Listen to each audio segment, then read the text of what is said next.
saya minta Pak Sekda untuk pembangunan kontainer ini yang merusak, kemudian bukan hanya taman, juga merusak trotoar, kemudian di dalam anunya. Ini tandanya memang lurah ini betul-betul secara paradigma dan wawasan ini keliru cara saya berpikir.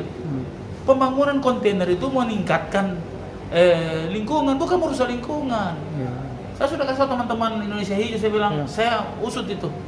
Ya saya sudah minta juga Pak Sekda untuk meluruskan semua itu, pindah tempatnya, termasuk di Kajalalido, di mana banyak sekali. Alasannya karena tidak ada tempat lagi.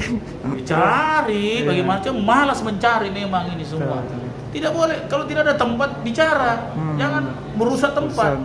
Lebih bagus cari tempat lain daripada memaksa keadaan begitu, lebih merusak itu Pak.